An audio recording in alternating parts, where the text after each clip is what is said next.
Olá, pessoal, tudo bem? O bate-papo de hoje vai até Belo Horizonte. Nós vamos conversar com a psiquiatra Juliana e ela vai te mostrar que mudando o seu estilo de vida, você vai ser uma outra pessoa, entre tantos outros assuntos que nós vamos falar hoje. Então, fica com a gente até o final, vai ser super, super interessante. Tudo bom, Juliana? Como vai? Oi, boa tarde, tudo bem, Rosane? Tudo jóia? Obrigada Tudo pelo convite, que delícia estar aqui com vocês. Nossa, eu que agradeço, eu estou louca para te ouvir, para aprender tantas coisas assim que eu já vi que tu tem para nos ensinar. Então vamos começar por estilo de vida. O que o estilo de vida muda na vida de uma pessoa? Eu gosto de ser bem didática. Sim, é interessante pensar no estilo de vida mesmo como a base para uma saúde integral, né?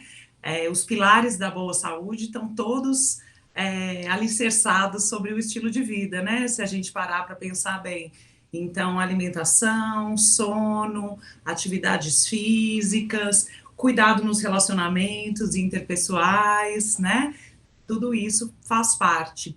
E, na verdade, quando a gente é concebido, a gente carrega uma certa programação genética, né, que vem a Aham. partir dos nossos pais, e ao longo do nosso desenvolvimento acontece uma influência do ambiente sobre a nossa genética, né? Isso a gente chama epigenética. Uhum. Então, dependendo de como esse ambiente atuar na nossa vida, desde da primeira infância e também até a vida adulta, a vida toda, a gente tem maior ou menor probabilidade que algumas condições clínicas, algumas doenças se manifestem ou não, né? Então, por exemplo, falando em saúde mental, todas as doenças mentais, todos os transtornos psiquiátricos carregam uma base genética que já é bem estabelecida, mas não necessariamente todos vão se manifestar. E aí é que vai depender, né, dos estímulos parentais, do estilo de vida da família como um todo, de que estressores essa pessoa teve na vida, se teve traumas, violências, abusos, acidentes ou não, né? Mas mesmo assim, até uma pessoa com um estilo de vida super cuidado, às vezes a doença se manifesta também, né? Mas com certeza numa base que também fica mais fácil equilibrar, né? Então, o estilo de vida vai determinar como que a gente se desenvolve e as dificuldades clínicas ou os adoecimentos que a gente vai ter ou não, né? Uhum. Tá, aí chega uma pessoa para uma consulta contigo, em estado depressivo.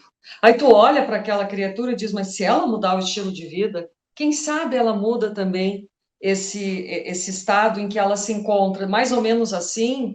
Como é que tu faz antes de dar um medicamento para aquela pessoa que está na tua frente ali, destruída? É mais ou menos assim, porém, quando a pessoa já está adoecida, a gente tem que ter um olhar muito criterioso, porque a mudança do estilo de vida requer motivação, persistência, Uhum. consistência, desafios, né? Sair da zona do conforto, são processos de aprendizagem que precisam se consolidar, né? Então, se ela já tem um transtorno psiquiátrico, uma depressão, uma ansiedade, se for um quadro leve, é super possível propor alterações no estilo de vida, propor uma alimentação mais nutritiva, mais saudável, propor medidas de higiene do sono, propor atividades físicas. Isso eu acho importante depois a gente esclarecer exercícios físicos, né, com uma certa dose que pode ser terapêutica. Agora, se a patologia já for mais para moderada ou grave, talvez pelos próprios sintomas da doença psiquiátrica vai ser muito difícil ela conseguir fazer essa mudança. Então, muitas vezes a gente precisa medicar no início do tratamento para que a pessoa tenha uma melhora clínica. Durante o tempo de manutenção do medicamento, ela coloca as mudanças do estilo de vida em prática, porque são elas que vão ser o pilar no momento da suspensão do medicamento, né? Então, a gente às vezes precisa favorecer isso através de uma abordagem biológica mesmo, medicando, mas sempre incentivando todas essas mudanças para depois ter sucesso na retirada do medicamento, né? Afinal, a ideia nunca é que o remédio seja para a vida inteira, como todo mundo tem medo, né? Que eu não quero tomar o remédio para a vida inteira. Não, a ideia não é essa. Mas aí a gente precisa nos responsabilizarmos também, nós precisamos nos responsabilizarmos para colocar as outras medidas terapêuticas em prática, né? Para depois conseguir não precisar mais do medicamento, né? Uhum. Bom, aí é uma coisa bem interessante, né? Tu nota que as pessoas têm dificuldade de mudar o estilo de vida? É mais cômodo tu pegar um comprimido, tomar aquele comprimido e acreditar que ele vai fazer um efeito milagroso, que agora eu estou bem, olha, eu estou enxergando tudo bem. Até que sim, claro, existe, né, uma potência, a gente sabe que melhora. Mas acreditar que só ele vai poder te ajudar, como isso? Como mostrar para essa pessoa que está na tua frente que se ela mudar o estilo de vida, como tu está dizendo, alimentação, atividade física, higiene do sono, que muitas pessoas não dão importância para essa hora do sono, tem que dormir, vão apagar. Não tô conseguindo, toma um comprimido, né? Então apaga, não precisa ver o que que tu tem que fazer para mudar o sono, como que tu tem que fazer. Não, vamos tomar um comprimido que apagou e pronto. Não sei se é mais ou menos assim, Juliana, que tu vê na tua prática, no teu dia a dia. Tem diferenças, né? Tudo que a gente vive hoje, inclusive o alto índice de transtornos psiquiátricos, tudo isso é reflexo do estilo de vida contemporâneo, né? É um estilo de vida realmente adoecedor.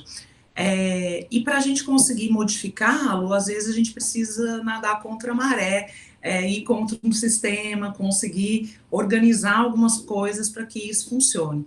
Eu vejo muitas pessoas que chegam assim a um discurso bem clássico entre mulheres, falam assim, não, eu vim, né, porque realmente eu já estou, sei lá, na terapia faz algum tempo, eu vim porque não tinha outro jeito, porque já faz muito tempo que eu estou melhorando sozinha, mas eu detesto tomar remédio, eu não quero tomar remédio, não quero ficar igual minha mãe. Minha mãe, minha tia, minha avó e etc. Eu penso que as gerações de mulheres anteriores a nós foram gerações de mulheres que já estavam num certo despertar de consciência, num movimento feminista mesmo, mas ainda muito silenciadas. E dentro de um contexto onde os cuidados com a saúde mental sempre foram vistos como um tabu muito grande. Então, às vezes a mulher é medicada nem pelo psiquiatra, ela tá, quem medicou foi o ginecologista, o cardiologista, um endócrino, alguém que nem faz um direcionamento mais específico, assim, com relação às etapas, né, a serem seguidas, e, de fato, muitas mulheres mais velhas tomam um remedinho prescrito por um outro médico a vida inteira e nunca se mobilizaram para fazer psicoterapia, para ir trabalhar sobre os relacionamentos, para ter um movimento ativo para conseguirem retirar o medicamento, né? Mas a gente já está numa outra circunstância, né? Felizmente, esses tabus ainda são muito presentes, mas a população já tem mais esclarecimento. Por isso que é tão importante a gente ter essas conversas, né? Porque a minha ideia não é que ninguém precise tomar remédio a vida inteira, igual a avó, a tia ou não sei o quê. Nós somos mulheres de outra geração, então a gente enxerga a necessidade de cuidados desde a base, onde a gente reconhece todas as influências sociais e culturais sobre o ser feminino, sobre o ser mulher, sobre o querer atender expectativas, sobre pressões e etc., né? Sobre não termos privilégios, sobre tantas lutas que a gente precisa ter e a gente precisa se posicionar. A gente reconhece a necessidade de um autodesenvolvimento e um fortalecimento pessoal e de uma busca terapêutica que vai muito além de medicamentos mesmo, e também a gente já tem muito mais informações sobre a mudança do estilo de vida, né? Então, quando a gente consegue agregar tudo, aí é que são os melhores resultados, porque nunca alguém que só toma um medicamento vai ter um desenvolvimento tão bom como alguém que toma um medicamento temporariamente e também se implica nos outros processos de melhora, né? E talvez algumas pessoas que sejam super implicadas nos processos de melhora também vão precisar de um medicamento para conseguir ter um resultado satisfatório, mas de fato, quanto mais consistentes forem as bases de saúde, mais chance do tratamento ser curto, limitado, de evitar recaídas depois, né? Porque a intervenção farmacológica, ela é muito eficiente, mas é muito rasa. Então, ela é só uma parte, né? Quando tem indicação, é uma parte, mas tem um todo aí que precisa ser incentivado e a gente também trabalhar com estratégias de motivação das pessoas, porque em nenhuma doença crônica mudar o estilo de vida é fácil, né? Diabéticos não têm facilidade de mudar estilo de vida, tabagistas, pessoas com doenças pulmonares, obesos, todas essas condições crônicas necessitam uma abordagem do estilo de vida, podem necessitar medicamentos também, e vai ter recaídas, necessariamente, assim. Mas, de fato, quanto mais consistente for o estilo de vida, menos chance de recaídas, mais simples o tratamento com medicamentos, doses menores, talvez menos tipos de medicamentos, tratamentos mais limpos, né? Simplificados, assim. As pessoas têm muito medo, assim, eu vou tomar um remédio, eu vou ficar dependente do remédio. Usam muito isso, né? Qual que tu diz a respeito, Juliana? Sim, alguns medicamentos, de fato, causam dependências, e com esses a gente tem que ter muito Cuidado. critério clínico, muito cuidado e muita orientação. Então, dentre os psicotrópicos, o que causa dependência são os tranquilizantes, que a gente chama de benzodiazepínicos, né? São aqueles medicamentos que tem aquela receitinha azul, que parece um cheque. Então, Rivotril, Frontal, diazepam, Lexotan, e esses que usualmente terminam com AM, né?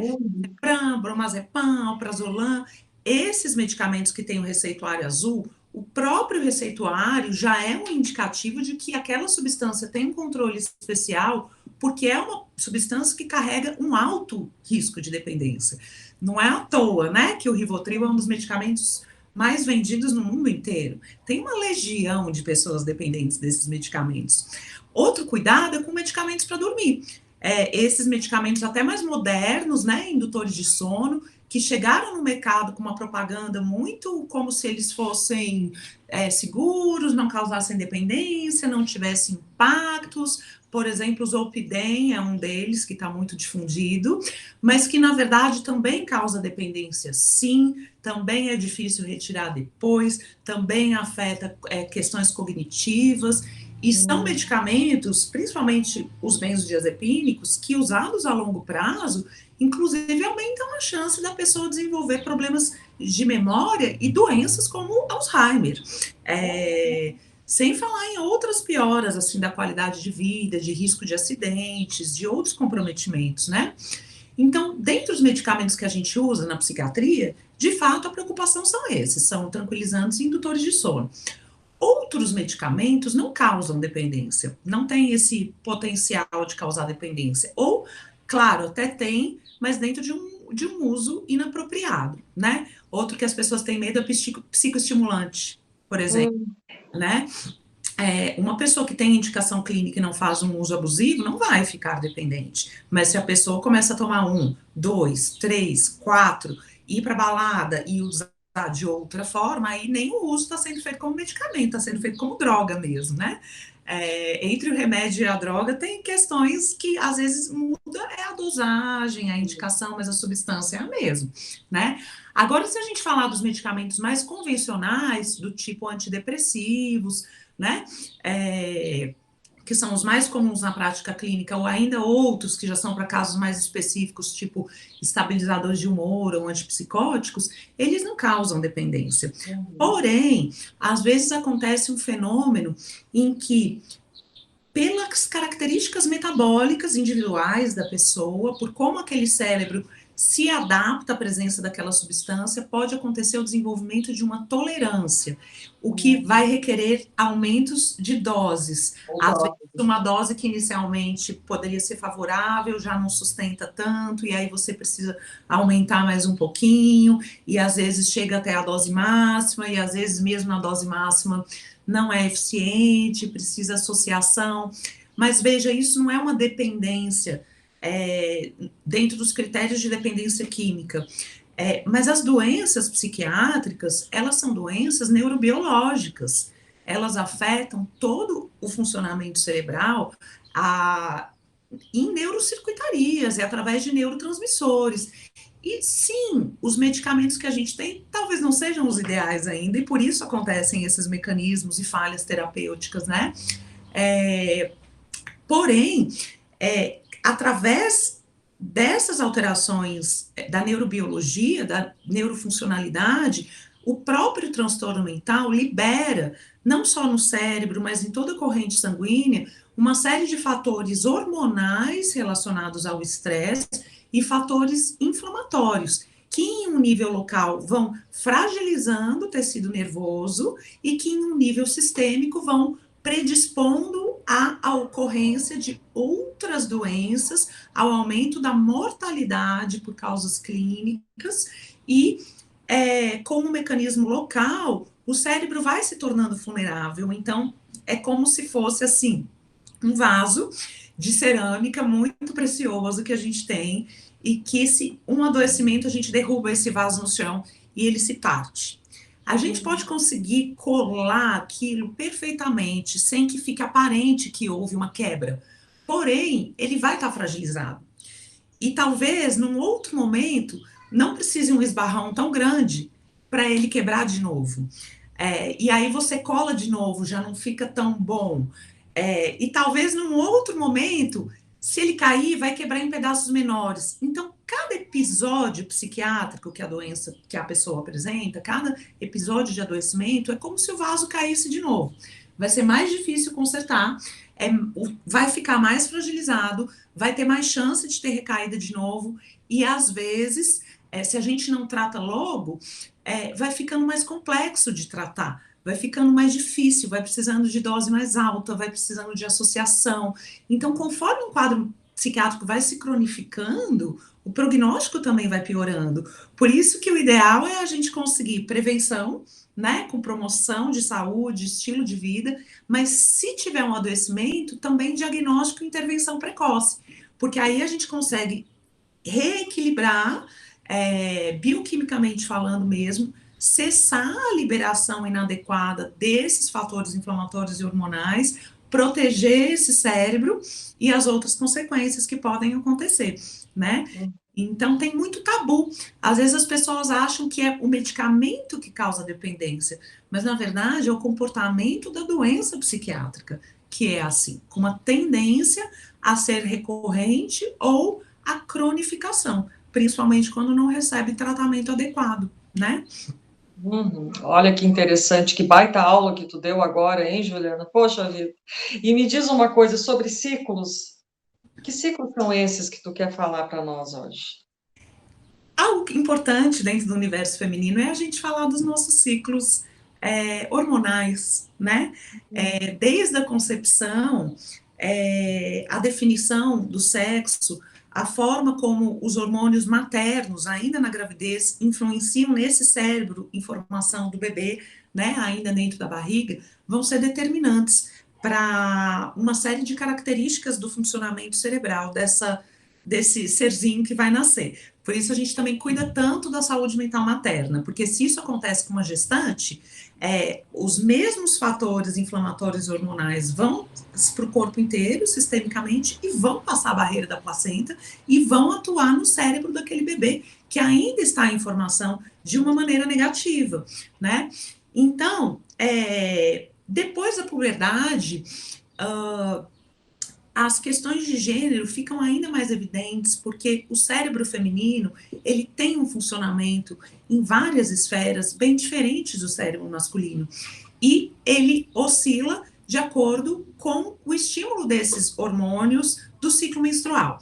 Então, os hormônios do ciclo menstrual vão alterar as nossas diferentes capacidades em diferentes etapas do ciclo. Então, algumas competências femininas, tipicamente femininas, do tipo maior fluência verbal, maior inteligência social, maior capacidade de empatia, maior sensibilidade de uma maneira geral, eles ficam mais favorecidos depois da ovulação, na fase lútea. E são mais desenvolvidos do que nos homens, de maneira geral. Na fase pré-ovulatória, antes da ovulação, a gente já tem um funcionamento cerebral um pouco otimizado em relação a competências que a gente habitualmente fica atrás dos homens, habilidade visoespacial, espacial, né? Tarefas mais analíticas, questões matemáticas, questões mais objetivas. A gente funciona melhor no pré-menstrual e no pré-ovulatório, e depois da ovulação, no pré-menstrual, a gente fica com uma sensibilidade maior, que para algumas mulheres que têm um cérebro mais sensível para esses hormônios, essa sensibilidade maior pré-menstrual pode até interferir na qualidade de vida, porque às vezes ela fica com sintomas físicos, por exemplo, a TPM, né? Na TPM, a gente sabe que depois da ovulação e um período antes da menstruação, algumas mulheres ficam com mais inchaço nas pernas, dor de cabeça, mamas doloridas e mais sensíveis às vezes, um pouco mais irritadas, um pouco mais chorosas, um pouquinho menos funcionais, né? A TPM. Tem um outro quadro psiquiátrico, aí já é um adoecimento psiquiátrico mesmo, que foi descrito desde a década de 90, que são mulheres que têm uma sensibilidade cerebral ainda maior a esses hormônios e que, de fato, antes de menstruar, ficam absolutamente disfuncionais. Nem tanto com sintomas físicos, mas com uma queda importante do humor, às vezes com pensamentos de morte, sem conseguir sair da cama, sem energia, extremamente irritadas, sem produtividade no trabalho, e é uma coisa que pode acontecer todo mês. Vai depender de como o cérebro de cada uma de nós reage a essa ciclicidade hormonal, né? E dentro dessa nossa sociedade capitalista, produtiva, contemporânea, veloz, onde a gente quer se colocar de igual para igual com os homens no mercado de trabalho, as mulheres se esquecem dos seus ciclos. E a desconexão com o ciclo e a tentativa pessoal de se manter linear como um homem, ela é em vão, ela é adoecedora, ela não é favorável. E a gente precisa fazer com que não só as mulheres entendam isso, mas o sistema de produção também, porque vai ter uma diferença potencial na produtividade das mulheres ao longo do ciclo menstrual, não de todas, mas quando acontecer, a gente não tem que patologizar o ciclo hormonal, a gente tem que adequar a vida a essas alterações que vão sabidamente se repetir todo mês, abraçar o ciclo, né? Então, até tentar organizar a agenda, por exemplo, com atividades mais complexas, mais estressantes, mais trabalhosas. Por exemplo, na primeira metade do ciclo, logo depois de menstruar, até a fase da ovulação, e de preferência tentar deixar a fase pré-menstrual já numa rotina com menos compromissos, com a agenda menos cheia, com mais possibilidade de descanso, com menos decisões importantes para serem tomadas, comunicando, né, os nossos pares de trabalho, o nosso parceiro, até os nossos filhos, para que a gente maneje o ambiente, porque os hormônios a gente até pode manejar quando tem indicação clínica, né? Mas assim, é um pouco a gente entender que respeitar a fisiologia faz parte da boa saúde, né? E criando soluções alternativas e melhor adaptadas para isso, que parte de cada uma das mulheres, né? E claro que não é fácil e nem sempre vai ser possível, mas na medida em que a gente conseguir colocar a nossa vida alinhada com o nosso ciclo menstrual, a gente também está promovendo saúde, né? Sim, sim, então não é, ela tá menstruada, tá com TPM, tá de mau humor. Olha só, não dá para chegar perto dela que ela já se irrita. Respeitar esse momento. Uhum. Entender que realmente é algo delicado e que precisa ter um outro olhar. Não é aquela coisa, ela já está com TPM, sabe E até tem um olhinho para cima, né? Que eu vi você, já tá com TPM. já vem ela, já está ela incomodando, já está Chegou. naquele período. Como se a coitada da gente tivesse culpa de ter essa, né, essa questão da menstruação, etc, etc. Então, é muito complexo isso, não é algo tão bobo como as pessoas pensam, né, Juliana? Sim, sim. E como a gente, de fato, tem essas questões das expectativas, né, sobre o nosso desempenho, de comparações com o universo masculino, de um desejo mesmo de equidade, tanto no trabalho quanto nas atividades domésticas, como somos uma geração de mulheres, já que foi criada de uma forma mais intelectualizada, para termos um desempenho, um capital intelectual maior, para termos uma independência financeira e etc., é muito fácil a gente mesmo se desconectar disso em função dessa competitividade nesse cenário como um todo. Então, acaba sendo um resgate primeiro da pessoa em entender que nós não somos lineares. E, ok, e aí a gente precisa ir exercitando, né? Inclusive, às vezes, privilégios até de modificar a vida de acordo com o ciclo, mas também uma comunicação assertiva para que a gente consiga sensibilizar as pessoas com quem convivemos sobre questões que são fisiológicas, né? Ou que podem ser patológicas, no caso da TDPM, né? Transtorno disfórico pré-menstrual, esse quadro mais intenso que eu falei. E aí, às vezes, precisam até abordagens hormonais, suplementação alimentar ou até medicamentos mesmo, porque no caso da patologia é muito prejudicial à qualidade de vida da pessoa e à produtividade como um todo, porque aí o nível de oscilação é muito maior, né? Então o impacto é muito maior. E como é que ela pode perceber, descobrir que ela tem um problema, que a menstruação dela vai mais além? Eu acho que primeiramente se comparando mesmo com a pessoa, com outras mulheres, né, do convívio. E muitas vezes é um quadro pouco compreendido, mas possivelmente o parceiro dela já vai ter percebido. Às vezes o parceiro percebe com mais clareza. Quem convive com uma mulher que entra em uma disfuncionalidade, o próprio parceiro já vai entrando numa defensiva assim, que ele fala, ó, você deve estar para menstruar, porque não é possível. Nesses casos, os sintomas são muito intensos mesmo. A pessoa briga, discute, bate em filho, enfim, não vai trabalhar, é muito disfuncional. Então, não é difícil ela perceber, não. Não é Às algo sutil, não é algo sutil assim, que não não é está. sutil, às vezes o que falta é informação, né? Porque ela pensa que é uma TPM, assim, um pouco mais forte, mas quando é muito mais forte, tem que ver mesmo. E qual o profissional que ajuda ela? Ginecologista? Ou ginecologista ou psiquiatra. Tá. É um tipo de quadro difícil, sabe? Envolve muita mudança de estilo de vida também, muita.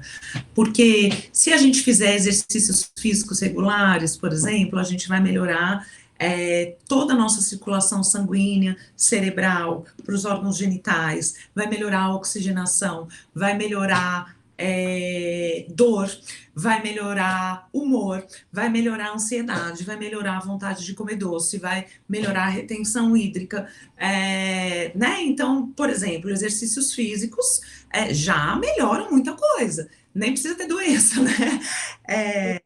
E tem um ponto legal que eu acho de falar como informação. Nosso corpo é um corpo feito para o movimento, né? O corpo humano é para o movimento.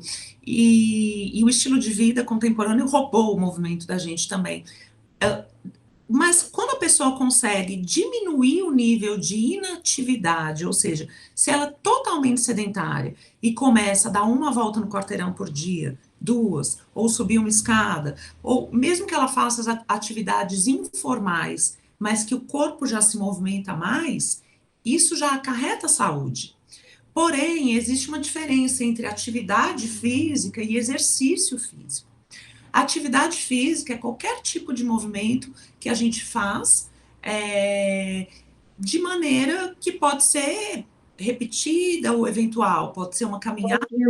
Quantos minutos de atividade física? Uma caminhada, por exemplo. Não, 15 minutos, 20 minutos por dia? O que tu aconselha? Aí é que tá. Atividade física é qualquer coisa que você faça que você mexa o seu corpo. E podem ser coisas variadas, uma vez por semana. Ah, no fim de semana eu ando na piscina no clube. É uma atividade física. Mas durante a semana eu ando 20 minutos na rua aqui perto de casa. É uma atividade física. Mas quando a gente fala exercício físico, aí é diferente. Exercício físico a gente encara de fato como tratamento. Por quê? Vai ter uma avaliação técnica de um especialista, vai ter uma prescrição daqueles exercícios de acordo com as suas necessidades individualizadas, vai ter uma frequência pré-determinada, vai ter uma sequência de atividades que vai ser feito do início ao fim da prática, vai ter um aumento progressivo de intensidade.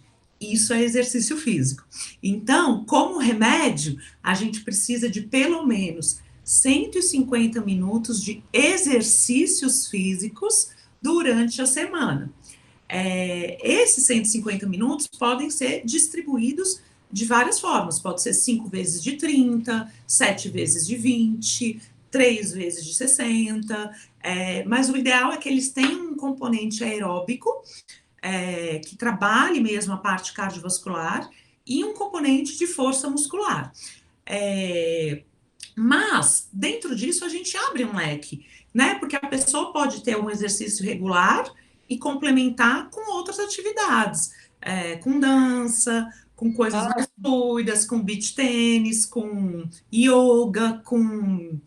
Enfim, tem tanta coisa hoje em dia, né? Eu acho tão difícil quando alguém fala, ai, não, eu não gosto de nada. Eu falo, não é possível. Não é possível, que eu não gosto de nada, por favor, dançar. Põe um tênis, põe uma música e dança em casa, tu já está mexendo o teu corpo e, além disso, está te fazendo bem, está nutrindo a tua alma, dependendo do tipo de música que tu está É, escutando, né, Juliana? exato. A música é terapêutica, a gente modula a nossa frequência energética nossa e do ambiente com música. Claro, claro, eu adoro música. E me diz uma coisa, Juliana, o que que tu acha importante falar para finalizar, que não foi dito ainda, entre tantas coisas que tu já nos oportunizou hoje? Eu tenho pensado muito na necessidade da gente resgatar uma medicina, ou criar um espaço para uma medicina realmente integrativa, onde, claro, a gente valoriza todos os conhecimentos científicos, as tecnologias, o que tem de evidências, medicamentos, o que tiver de recursos melhores em termos de ciência para a gente oferecer para as pessoas.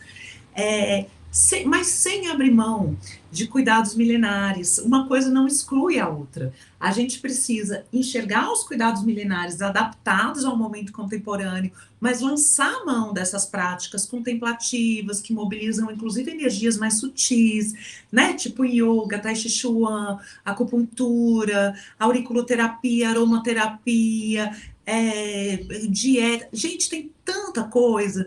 E é isso, como a gente fazer, então, para colocar essa base de estilo de vida voltada para sabedorias milenares, que, gente, não está lá nas evidências científicas necessariamente, porque quem pratica isso sente na vida, não, ninguém está preocupado com PubMed, não.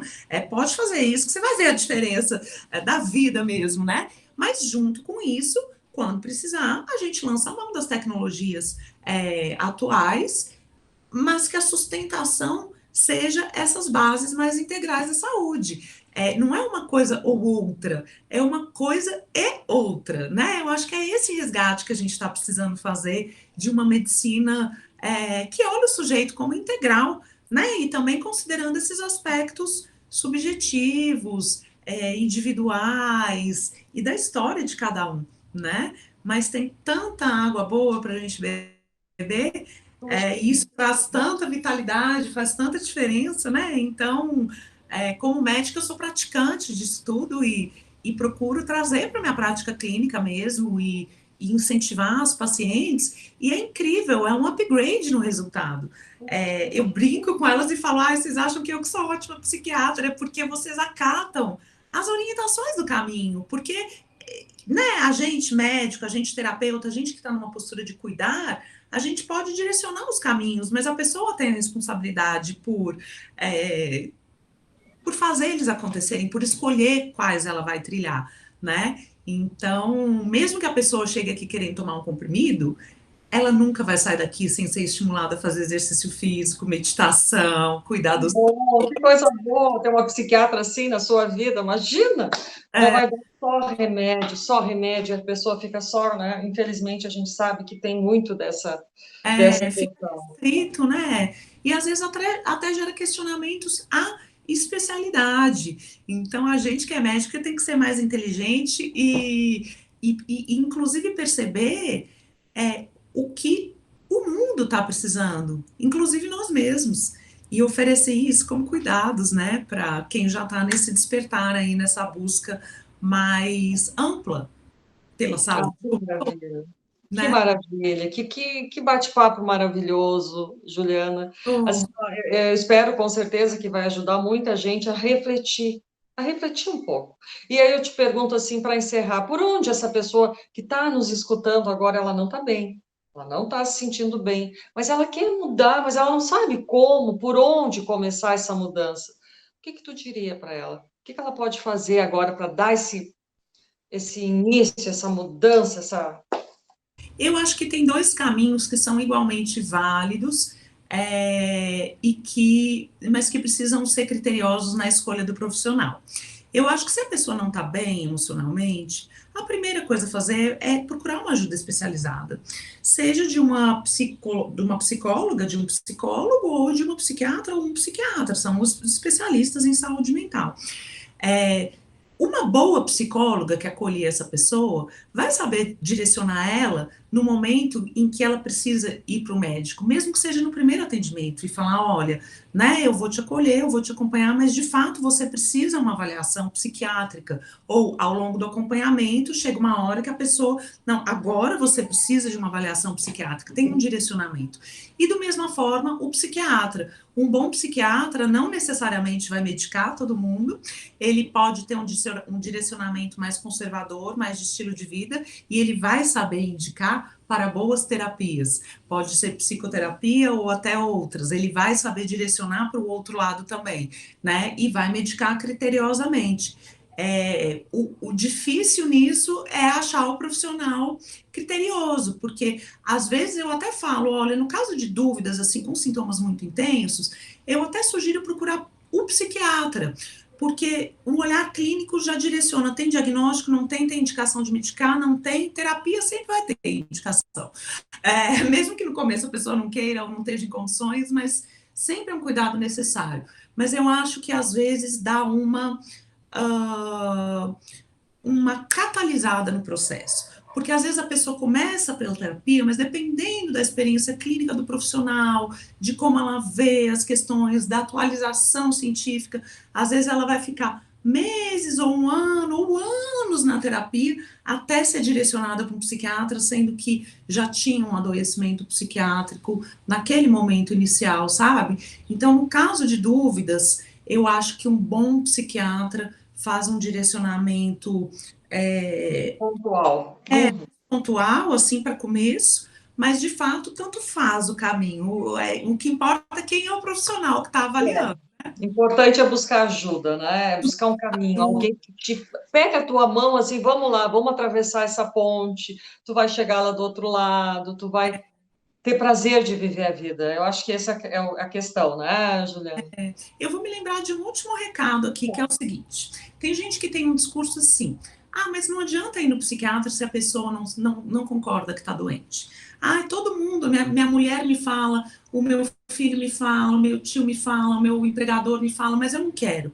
Nada disso, gente. Um bom psiquiatra consegue sim fazer um approach técnico, uma entrevista clínica adequada e conseguir fazer a pessoa perceber e psicoeducar a pessoa com relação àquele adoecimento, discutir as possibilidades e sim implementar um tratamento, mesmo que na primeira consulta ela esteja indo praticamente não vou falar amarrada, porque hoje em dia não é mais assim, mas às vezes a esposa que traz, a amiga À que traz, vontade, eu não quero, não vou, não preciso. não tem isso, quem não quer melhorar, não melhora. Depende, porque às vezes a pessoa está tão doente que ela não tem nem condições de perceber que ela está doente. Gratidão por essa oportunidade, foi maravilhoso. Obrigada pela oportunidade.